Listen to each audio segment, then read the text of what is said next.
Good evening, everyone. Thank you very much for joining us for this talk on challenging behaviour and tantrums in the early years. My name is Nicola Harvey and I work with Prevention Partnership and Family Support in Tusla here in Donegal. I am one of a group of people from different services across the county who are known as Parent Support Champions.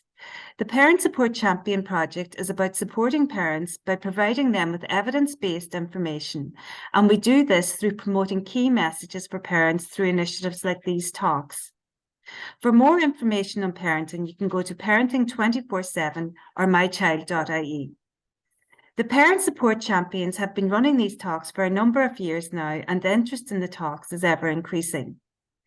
The talks are recorded thanks to the funding we received through the Parenting Support Initiative under the HSE Community Healthcare Area 1 and the Children and Young People Services Committees.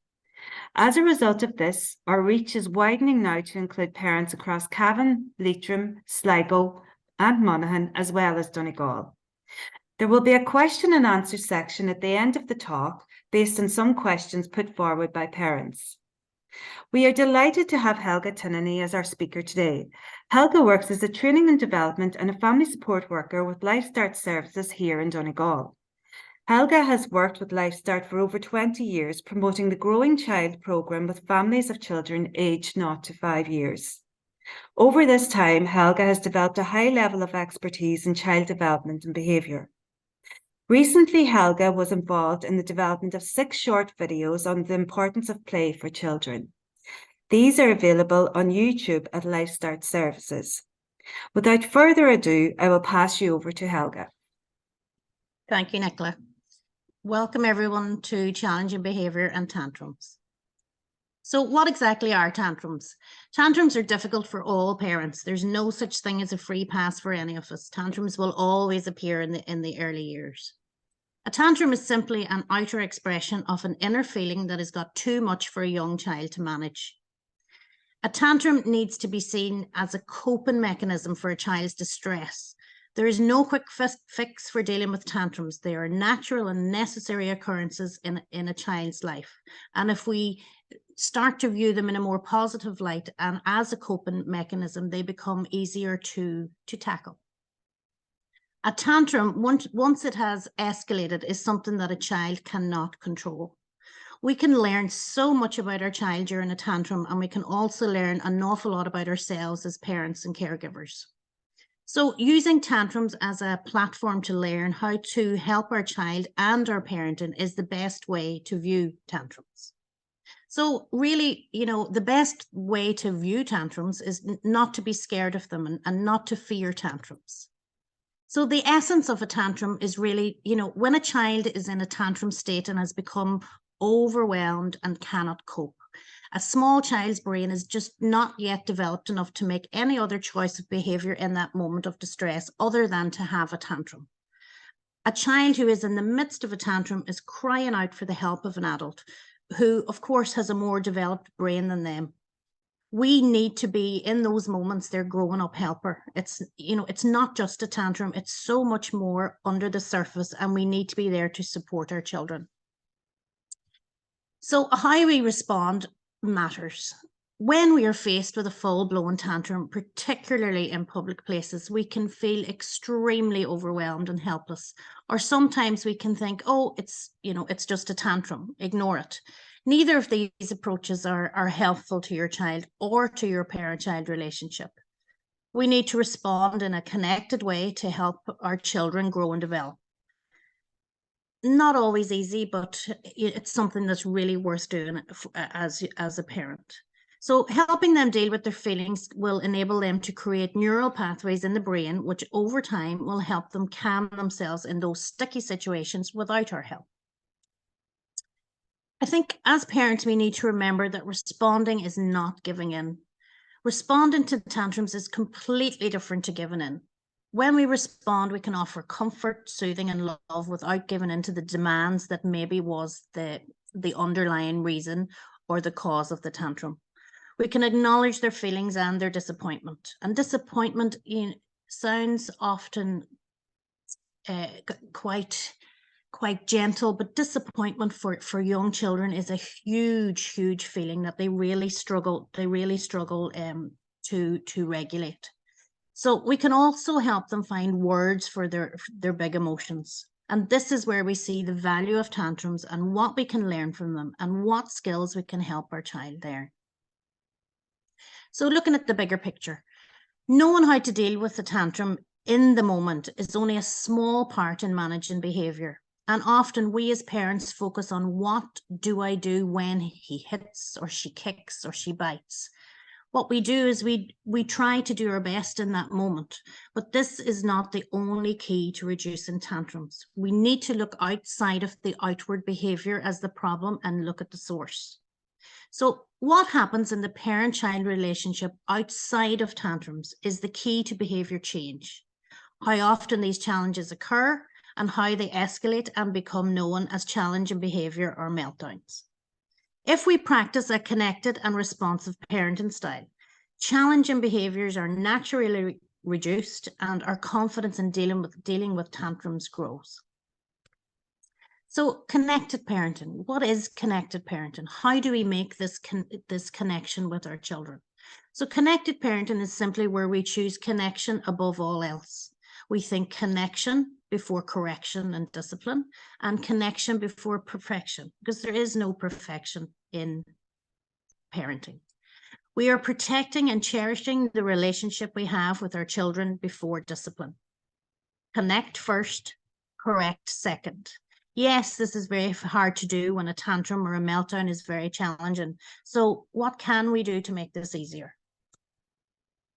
Firstly, it's really, really vital that we change the way we look at challenging behaviour.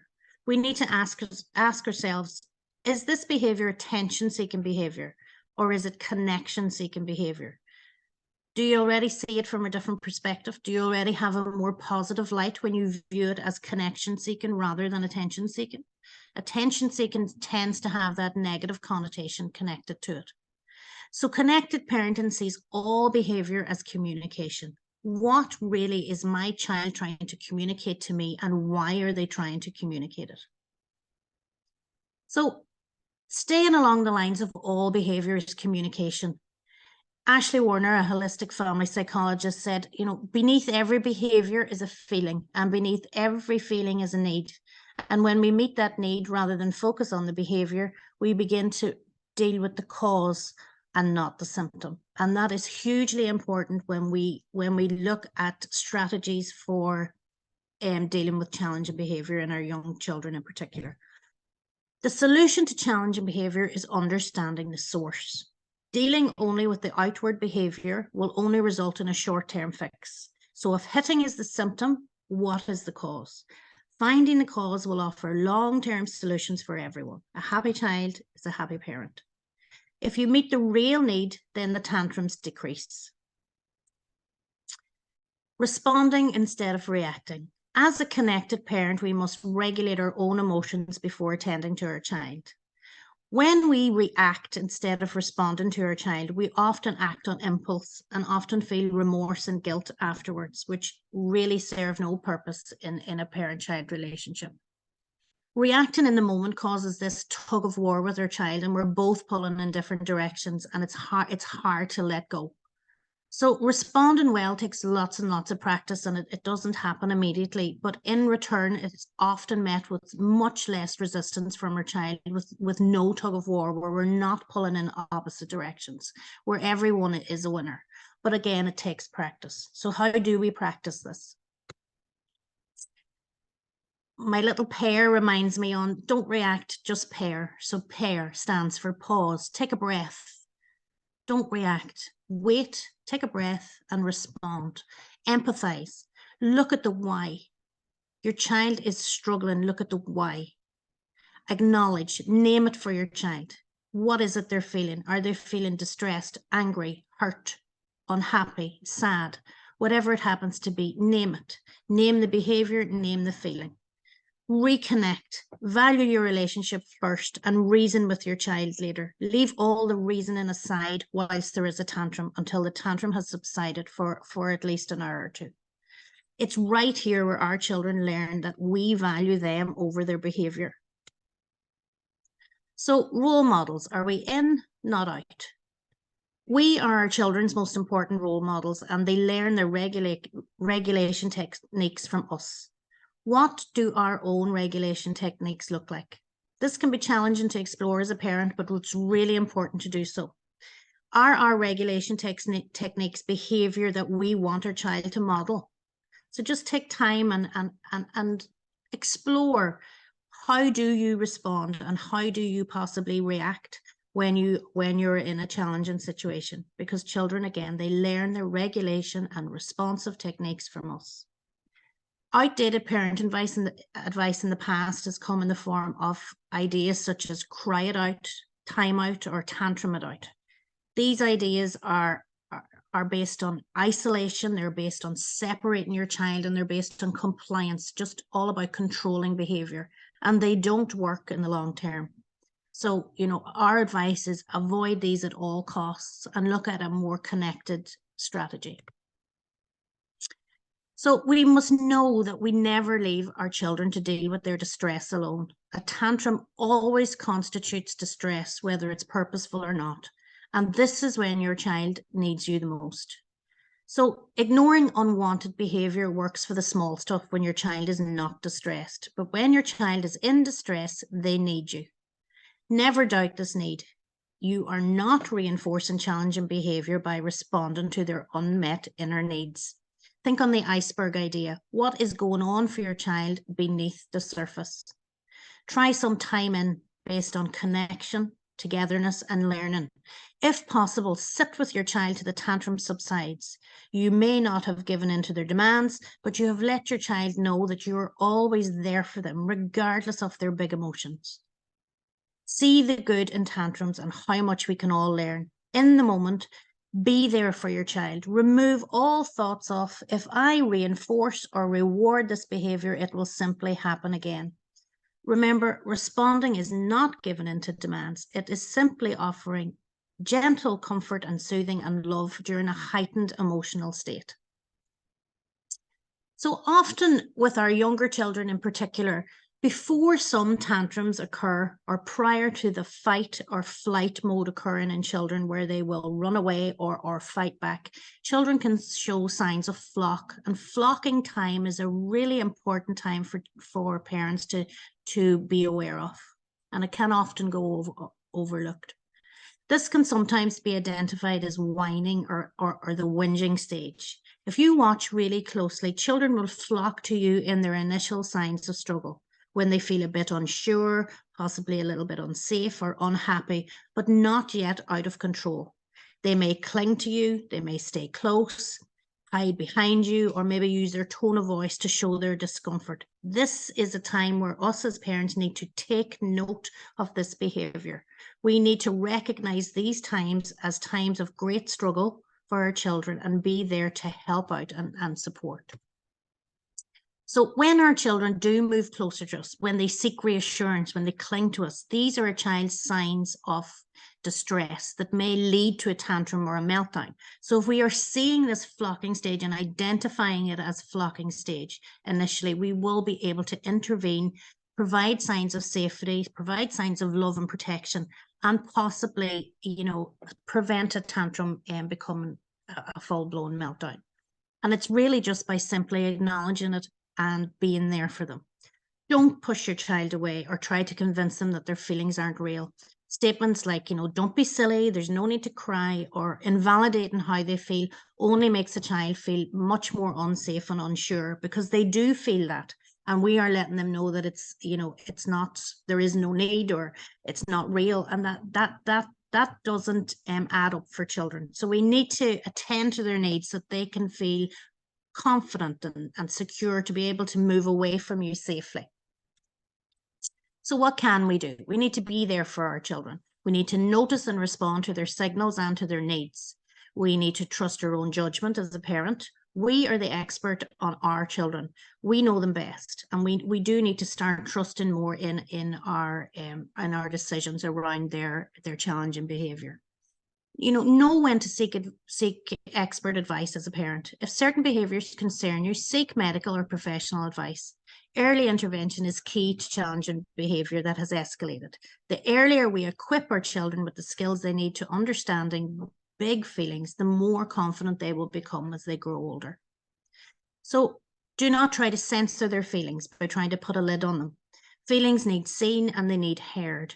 Help them identify what it is they're feeling. Are they hurt? Are they upset? Are they jealous? Are they scared, happy, angry, or of course, a combination of these feelings? Because it's often not just one feeling.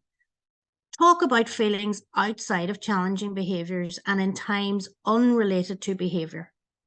So normalize having feelings, because that is exactly what it is. Having feelings is normal. So we need to normalize having both positive and negative and a combination of feelings. Do not dismiss children as naughty or manipulative. Remember, find the source, meet the unmet need, and the symptoms such as the hitting or the biting or the tantrums in the supermarket, or that outward behavior will no longer become the issue.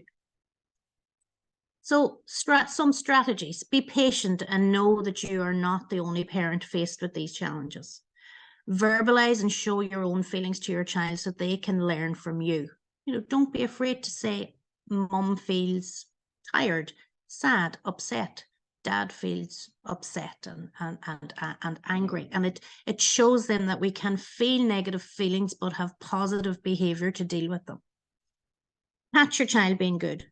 Definitely something we as parents need to give our children so much more acknowledgement for. Ordinary behavior. It is something we don't often do and something they need often. So just catch them behaving themselves, catch them enjoying themselves and commend them for it. For the very, very young babies and toddlers, please create an environment when no and stop are not needed often. Often we have beautiful environments for our children that are not safe for them to explore, and they're constantly being told no and stop. So if we can reduce these commands, when these directions are then very much needed, they're listened to and they're understood because they haven't been overused. So provide them with a rich environment to explore and develop safely, where they're not bombarded with negative commands constantly, because this will cause challenging behavior and dampen their motivation to learn and to be curious. The essence of connected parenting is quality time together. 20 to 30 minutes quality time is far superior to endless daily hours of disconnected time. Really work within those 20 to 30 minutes to be connected to your child, and then you can attend to your things that you need to do for yourself as a parent. Keep your promises to your child. Play with your child. Enter into their world. Be interested in their world. Surface play is seen very quickly by children. And when I mean surface play, it's our lack of connection and our lack of interest in what it is they're doing. Sometimes that we can be involved with our child's play and really lack interest, and they see that lack of connection and they see the disinterest. So play when you are available to play, because the child sees the difference. This is where, attention-seeking behavior can appear, and that is really the connection-seeking behavior. When we are not fully connected, they may act up or I suppose involve some challenging behavior to try to engage us because they see that we are disconnected. Practice planned ignoring for the little stuff.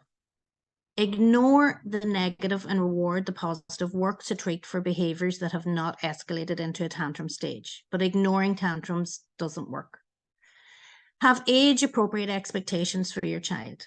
Remember, children are not many adults and they're not equipped to understand and think like us. So be mindful of our expectations. Sometimes we do put too high expectations on children for their age and stage of development.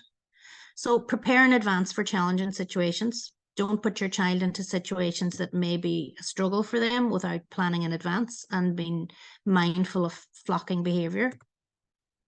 Always find something positive in your child's day-to-day behavior and highlight it to them and let them know. No matter how difficult the day was, find something positive. And when we look at positive feedback, it's really important that positive feedback incidences per day need to outweigh negative behavior incidences per day. So if we've had a particularly difficult day, please try to, acknowledge the fact that there needs to be some positive feedback to try and outweigh all that negative experience that had occurred.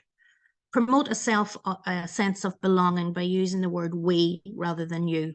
You are a team, working together, and we need children to know that, it's not just them that needs to behave, it's us.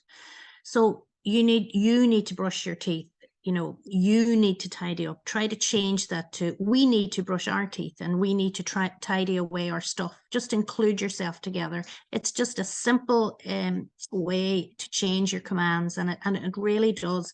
It brings your child on board. Never play out a tantrum in front of a crowd, which unfortunately happens a lot. Shame serves absolutely no purpose for you or for your child, and it will damage trust in your parent-child relationship. You do not need your child to have an audience whilst they are having a tantrum. Protect them at all costs. So our triggers and our limits. Become aware of your triggers as a parent. Do we act, respond, or react differently in different settings or towards different types of behavior or children? This can be really, really confusing for children. This is something that also needs to be explored by parents. We need to know our own triggers, and we need to know that our triggers can have an impact on challenges within our relationship with our child. Know our own limits as a parent. You cannot give 100% all the time, and you cannot tackle everything at once. So you need to prioritize what it is you would like to work on first. Have realistic expectations as well. Tantrums happen and they are valuable for growth. Keep a positive mindset when it comes to tantrums. Don't expect your child not to push their boundaries. It's something we want our children to do so they can learn to accept and understand boundaries as they grow. Children crave control, independence, and attention, and this can sometimes manifest itself in unwanted behaviors. But the only way to solve this is to provide that control and independence and attention in an appropriate way. Stopping it and taking it away from a child will only make things worse. Control for children is a good thing, as long as it's appropriate. So offer opportunities where it is okay for your child to feel in control, independent, and attended to. We may have possibly rewarded children in the past for unwanted behavior without meaning to do so. So they may expect it again. So we need to look back and see, did we reward unwanted behavior in the past? And why are they showing the same behavior? That's not challenging, and that's not being difficult. That is your child showing you huge skills into getting what it is that they would like. So it's more to do with our response to the child's behavior. Reason only when regulated. Never try to reason with a child in a dysregulated tantrum state. They are completely impossible to reach. Connect first and help them, regulate first, and deal with the reasoning later on when they are able to listen to you. So remember the 3 R's of regulation. Respond first, regulate second, and reason third. Be clear, have routines, and talk about feelings. Really, really simple stuff, but so important, and sometimes it can get left out.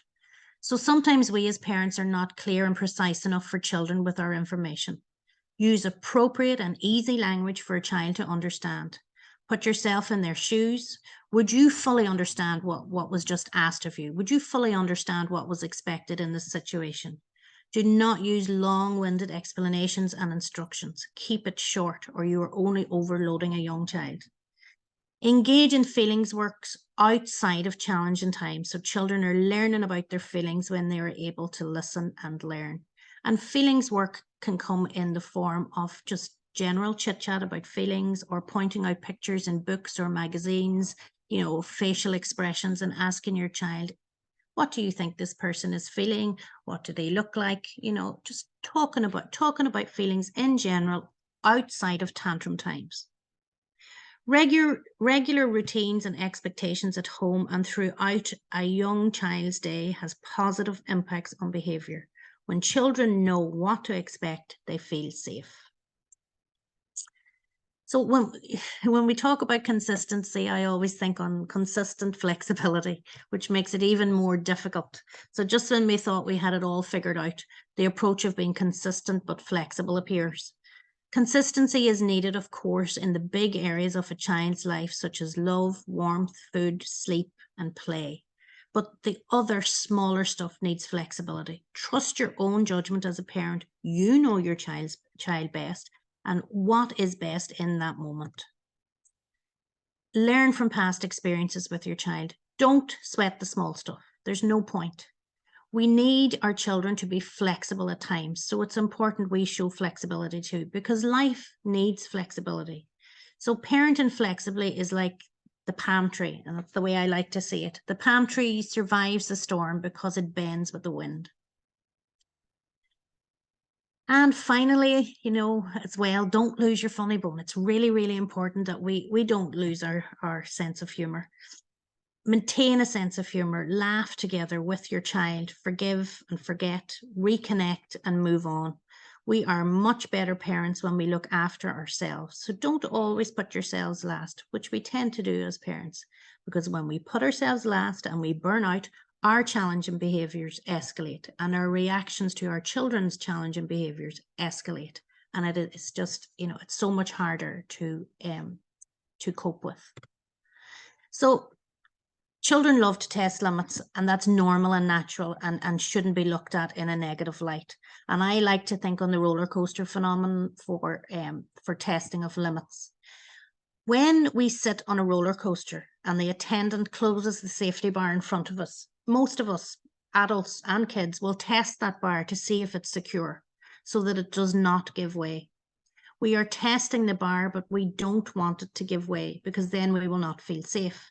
And this is exactly how our children feel about boundaries. They test us because they need to know that we will always be there to protect them. So it's a nice way to look at boundaries, and especially if we're having difficulty with children testing their boundaries. So see behavior differently to see a different child and to see different behavior in your child. And if in doubt, add food, water, love, play, and sleep. And don't forget not to sweat the small stuff. So a wee recap: behavior is just an outer expression of an inner feeling. Remember that all behavior is communication.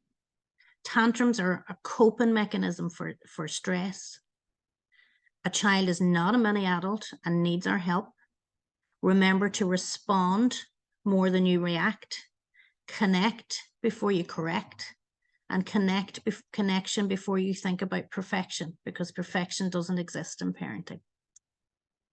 Responding is not giving in, and we need to remember that there is a difference. Acknowledge your child's feelings. Practice connective parenting as much as possible. Rephrase attention seeking as connection seeking. Find the source, don't focus on the symptom. Remember, the source is an unmet need that needs to be met. Remember, pair, pause, empathize, acknowledge, and reconnect. Remember that you're your child's role model. Keep your eye out for flocking behavior. Catch your child being good and let them know. Play with your child, but it must be engaged play. Have realistic expectations. Remember their age and stage of development. Prepare in advance for challenging situations that you feel will have an impact on your child. Remember, positive feedback needs to outweigh negative feedback and negative incidences per day. Know your triggers and your limits as a parent. Offer appropriate control and independence and attention for your child, because it's a really important feeling that they must have. Reason with your child only when they're regulated and not in a dysregulated state. And when boundaries are tested, remember the roller coaster. Sometimes it helps. So thank you very much. And we can go to some of the questions, Nicola, if you have them. Okay, Helga, thanks a million for that. That was really a lot of good information there, a lot of good tips for parents. You're very welcome. So I have a few questions here. The first one is, our almost 3-year-old is a real mommy's girl, very attached to me and whinges and whines. We have made great progress with her stopping crying before a full tantrum, and we thank and praise her for stopping crying. However, she still wants mommy to do everything for her. Mum might say, I'm busy right now, but if you ask Daddy, he could get it for you now. How can we encourage her to go to Dad more? he is very loving and she behaves for him when mum isn't around. And I suppose mum is just looking for some advice there on Yeah. what. Yeah. Okay, well, I suppose when I the first thing I hear there is they've made good progress with stopping her tantrums and her crying. My only concern there is that sometimes we need to allow the crying and we need to validate the feelings instead of putting a lid on them. But if we're stopping those big behaviors around flocking time, that's okay. So just be more aware as to the time that you're stopping those behaviors, because sometimes they do need to be released, and that is okay.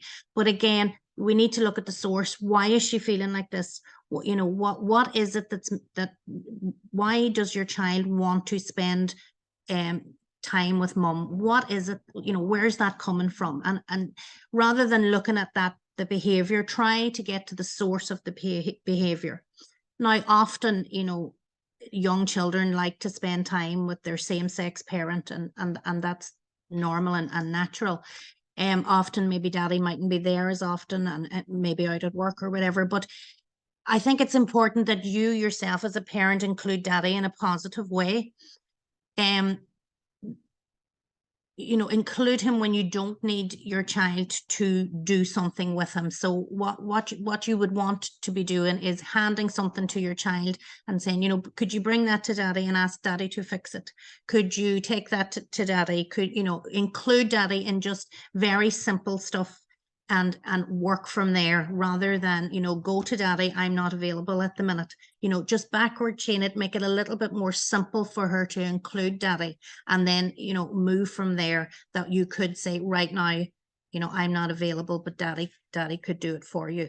But try to include daddy in a more positive way before you expect her to be able to move on to that bigger stage. But certainly look out for the flocking stage before your child gets into that heightened state. Okay, Helga, thanks. Thank you for that. This is another 3-year-old. When our 3-year-old girl gets worked up when in public, she screams and physically hits mommy and daddy and screams, bad mommy, bad daddy. It's very distressing for her parents and extremely difficult to calm her down. And again, just looking for some advice for you on Okay. that. Again, that is a common one, and we get very overwhelmed when we're out in public when things like that happen. So again, we need to move away from the actual behavior, the hitting and the screaming and the tantrum. And what is the source? Why is she feeling like that when we are out in public? Why is she feeling like that when we're in the shops? Is she overwhelmed? Is there something that is causing this behavior? So look for those signs of flock or that bubbling of a tantrum, before she gets to that stage. And don't be afraid to remove her from the setting that is causing her harm. If she is not hitting and screaming in a different environment, there's something here. There's a clash of skills and there's a clash of the environment coming together. She must feel in some way unsafe, unsure, or overwhelmed. So how do you make that experience better for her? Can we go into the shop for 3 minutes? Can we build that up, over a couple of weeks to 5 minutes? Can we just go in and pick up one thing and come out again? Next week, we might go in and do 2 things. But to expect a young child to do maybe 30 minutes to 45 minutes of a shop is when they're showing you that they are struggling in that environment, needs to just start at the very beginning and just build up. And again, prepare in advance, as she let her know where she's going, how long you're going to be there, maybe have her own little visual shopping list, of course, put something in it that's going to make it good for her favorite thing that she can pick up. But I would definitely be reducing it down to very short periods and then building up the time and make it a positive experience for her. Okay, Helga, thank you. We have a wee 2-year-old boy now, tantrums when he has been served unwanted food primarily. Parents want to know what to do. Should they give additional food choices, or do they take a hard line with them and say, if you do not eat this, then you will not get anything else? So yeah, it's a tricky one. Yeah. Tricky one. And it's difficult when it comes to food, and we as parents can often get bogged down in where, we want them to have a varied diet and a nutritional diet. But fed is best. So when we're looking at behavior, fed is best. always offer choices from, you know, 2 years and up, and even earlier. Really, really important. Children need to be able to make choices. So pick your battles. What is the underlying reason? What, you know, what does he just not like the particular food? You know, start small. Give him choices of something that he likes and something that you know that he doesn't like, and let him make the choice, and he will pick the thing that he likes. And he feels attended to, he feels a little bit of control, and he feels independent. And then move forward once he gets confident with making choices. And at that stage, he will always be picking the thing that he likes. And that's where we as parents need to just be patient. And then once he's confident with making choices, we, you know, give him maybe 2 things that he likes, that he has to pick between the 2. And, you know, that's more difficult again. So you're moving on from that down the line, and you're having 2 things he's, you know, he may not possibly like that much, but he has eaten and he's able to eat. So let him pick from one or the other. You know, his feeding difficulties at 2, he's very, very young. He will make his own choices. We all have our likes and dislikes. So, you know, in general at 2, if he's having a decent balanced diet and that he is fed and happy, that is the most important thing. And just work from the very beginning with the choices.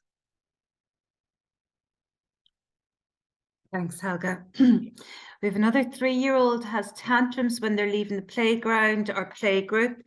Parents always practice gentle parenting and give the child a countdown, kneel down to his level and talk quietly to him.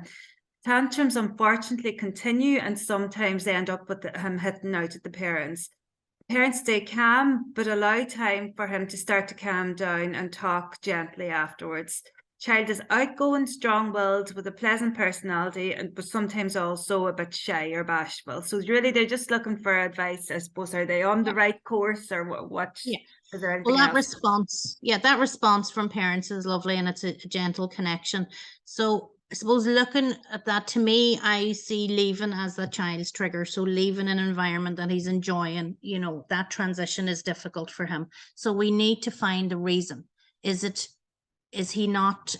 he not cope with disappointment? Is it upset? What is the actual feeling that he is feeling when he is leaving an environment? Is it unsure where he's going next? You know, why does he struggle with transitions? So if we can work out why he struggles with transitions, we will have a much better I suppose we'd be more equipped to deal with the actual tantrum itself, rather than just focusing on the tantrum. So we need to find the source. So does he not understand, or is it the feeling that it evokes in him? Countdown, I think, was mentioned there. So I'm wondering, does the countdown induce more anxiety? Often at 10, 9, 8, 7, 6, 5, 4, 3, 2, 1. I mean, I'm already wondering what's going to happen. So sometimes a very particular countdown can induce more anxiety in a young child. So I would like maybe change from the countdown that might induce anxiety to using visual timers. So you can use the larger egg timers, where he'll know when the sand is at the bottom, it's time to leave. Now, that will give him the preparation in advance, but it's still not going to take away the trigger of the feeling that he feels when he's leaving. So we need to know, we need to be able to give him as much surety as possible. So giving him visuals as to where he's going next, let him know. So if we have a picture of granny's, or a picture of home, or a picture of the shop, or whatever it happens to be, you can also incorporate a short schedule at home from morning to evening, and just very, very simple, play group, shops, home, very, very simple stuff. So he knows what to expect, because when a child knows what to expect, they feel safe and they're able to deal with their emotions that little bit better. So I would just try a few of those things, but again, look for the source. Try to work out, why is he struggling with the transitions? What is it? What is the feeling that he's struggling with? And then try to bolster that feeling by giving him more positive things for it. Okay, Helga, thank you. The next one is, I have a 4.5-year-old who has been quite difficult since birth, barely slept and cried a lot. He has two older brothers who were completely different to him. They are mostly always so good, so I couldn't understand and found the youngest so hard to deal with when he started the tantrums. Sleeping has totally improved.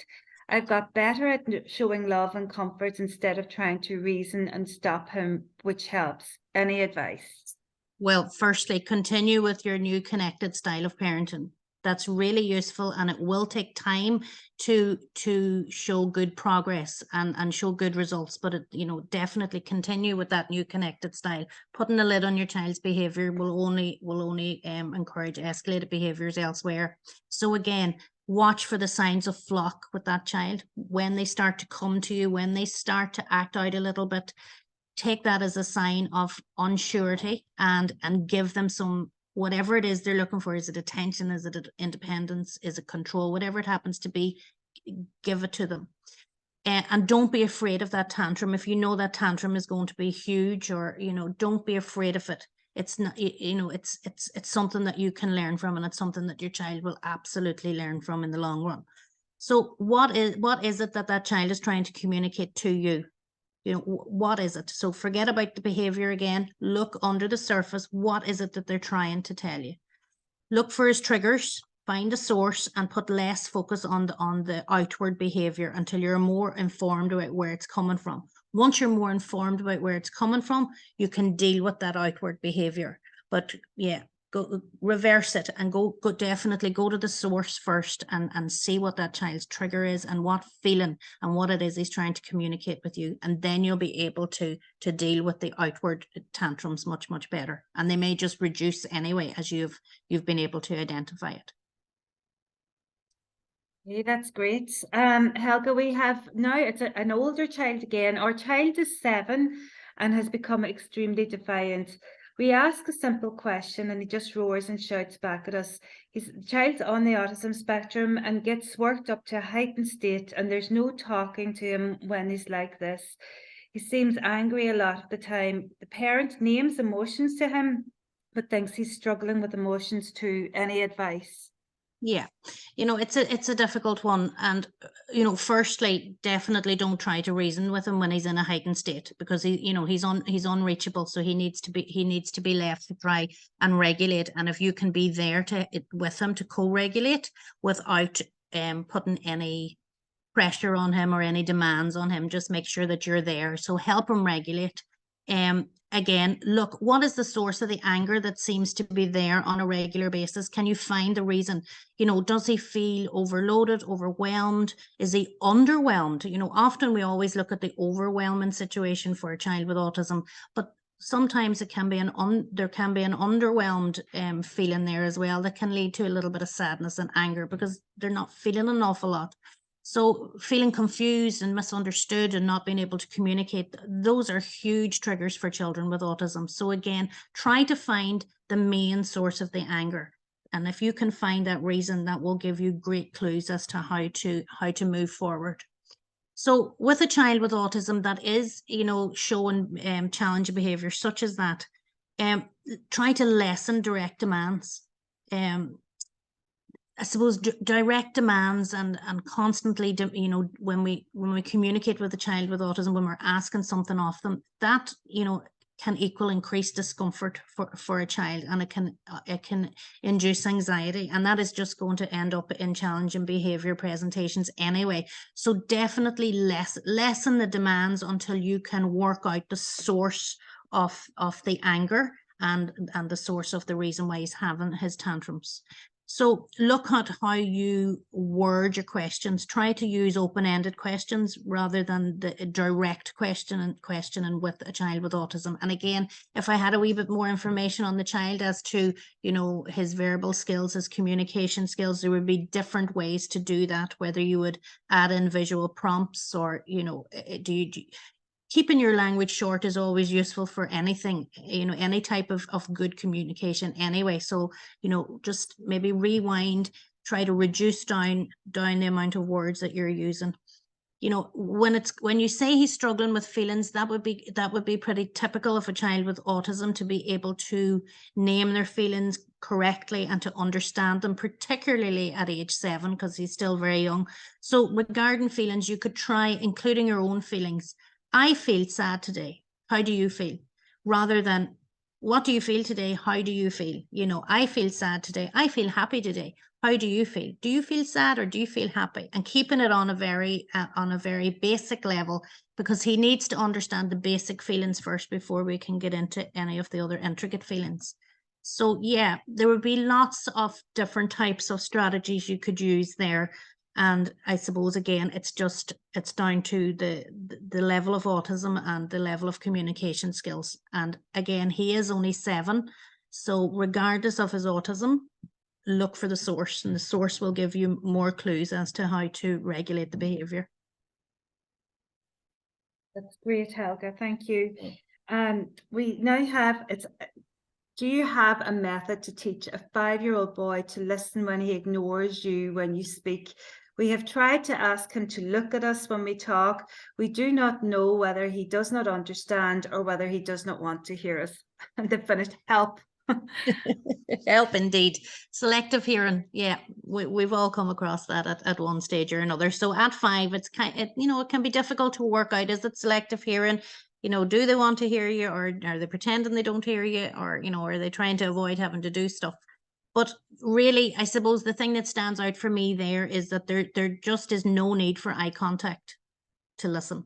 We don't need children to give us eye contact to listen, but there is a need for that child to be engaged with us to be able to listen. So engage him first using his interests, and then try to communicate with him. So you have to get his attention first with something that he is interested in, and then maybe you could get your request or whatever it is you're trying to communicate to him whilst you have him engaged. But going straight in with something that he's not interested in, or something that he feels is negative, you're going to struggle getting his communication. So again, find the reason for disengagement. Why is he disengaging? What is it? Is it particular requests that he is disengaging in, or is it everything? So try and find the reason. What is the source? Why is he not wanting to listen, or why is he trying to shut out those demands? Is it because he doesn't understand, or is it because he's underwhelmed, or is it because he's overwhelmed, or what is it? Try to use your good observation skills as a parent, and take written notes to things that he responded well to and things that he didn't respond well to. And often we will see a pattern. Is he just disinterested? He could very well be. So if he is just disinterested, it's really important that you do gain the interest first before you try to communicate with him. Again, don't focus on that outward behavior. Because if we just focus on the outward behavior, we're never ever dealing with the source. So really, work hard as a parent and use your observation skills to try and get to the root of it. The key is in the why there, and that will definitely give you more idea as to how to move forward. And again, he's only 5, plenty of time. Okay, that's great, Helga.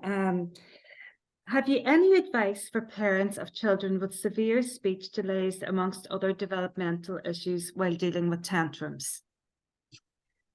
Yeah, frustration, unfortunately, plays a massive part in tantrums for children with speech delay. Yeah, visual supports are really, really important for kids with speech delay. And I think it's important probably to add at this stage that visual supports will not hinder speech. Visual supports will only help support speech develop. Often parents are a little frightened of using visual supports because they feel the child becomes dependent upon the visual support. But, all research shows and experience shows that, when we bolster any form of communication system, it just makes communication much, much better for a child. So, if the speech is going to come, it will come regardless of the introduction of visual supports or not. So pictures to communicate their needs. You want to put up some schedules as well, or directions, using simple things like yes or no. Use pictures of their preferred items, that they ask for a lot, so that they get used to being able to to show the picture or try the word. When they give you the picture, you're obviously repeating the word. So it's lots of repetition so that they hear the same words and words that mean a lot to them over and over again. Again, use simple and precise speech, keep it short. Anything too long, your child has disengaged, because they do have a difference between expressive and receptive speech. And expressive speech is the speech that they can talk outwardly, and receptive speech is that the speech that they understand. And often when there is a speech delay and no other implications or diagnosis outside of speech delay, the receptive speech can be pretty good. So we're working on making sure that we know that they understand what's expected of them, and keeping the verbal speech short and precise and repetitive. I suppose the other thing about speech delay, we have to be patient. Don't show your frustration, because it only builds upon the child's own frustration. Be patient, offer love and soothing and protection and understanding, especially when they're in social situations. Be there to help them out. So find the triggers and the source to the tantrum. Is it just the frustration? Is it not being able to get their needs met? Is it not being able to be understood? Or is it not being able to gain an item or request an item that it is that they want? Again, find the source and it'll be easier to support. The other thing when it comes to speech delay that I find really, really useful is using plenty of movement in a child's day that has any form of speech delay. As much movement as possible. Movement is our first language, and any restriction of movement is going to delay or impact language in some way. So if your child is having difficulty with speech, please, put as much emphasis on their movement as you're putting on their speech aids, because it's really, really important. When we have movement and lots of movement in our day, that gives the body fluency. And once the body and brain have fluency, the speech comes a little bit easier. Okay, so we're down to our last question, and I think this is one a lot of parents are going to want to have the answer for. What age should you see tantrums decrease or come to an end? The magic question. Have you got the magic answer? No magic answer, unfortunately. 18 plus. I'm often having a tantrum myself. Look, tantrums are unique to everybody. They're unique to every child. They tend to taper off with maturity and experience. I suppose the common understanding is around 8 years of age that big tantrums start to alleviate. That's not always the case. It just depends on how many children, have developed the skills to deal with those big feelings, and if we have had a slower start and we haven't had the opportunity to deal with those big feelings, and we've only just started to deal with those big feelings, tantrums will increase. But I think it's not the age. We need to remember as parents, tantrums happen for a reason. There's always a reason. So if we can find that reason, we're going to help our child's overall holistic development anyway, and our own development as parents, because we can see clearer as to what's going on. So some kids take longer to learn to cope with those strong emotions and disappointment, and that's okay. And children with special educational needs, they will take longer, and they will possibly have more tantrums and meltdowns beyond the age of 8. But again, for every child, we're looking for the root cause and the source to be able to help long term. Struggling with anxiety, self-control issues, language skills, all of those, those things they're going to lend themselves to tantrums in particular situations. But I think it's also important that we do remember that those things are giving us an indication that, okay, my child is struggling here, and he's 8 or 9 years of age, and there is bigger tantrums coming. Things are changing, things are developing into challenging behaviors that maybe were manageable before that. And that's just, it's a sign, I suppose, for us as parents to, do seek expert advice and help. If you feel that, yes, you have put in your connected parenting, you have done your responsive parenting, you've stayed positive, you've been there for your child, you've tried to look for the reason and the source for all these types of behaviors, but they do seem to be escalating. And that is the time where, don't be afraid to ask for help. because the sooner we get help, the sooner we can help the child. So yeah, no particular age is the answer, really. Look, Helga, that was, and again, good advice there at the end, just for parents if they have those ongoing concerns. That's brilliant to offer them that advice to go and look for additional help. Look, that brings us to the end of the talk, Helga. Just like to thank you very much. You've provided some very useful information and practical tips there for parents today, and hopefully parents will, if listening in, will find these helpful on their parenting journey. Okay, thank you.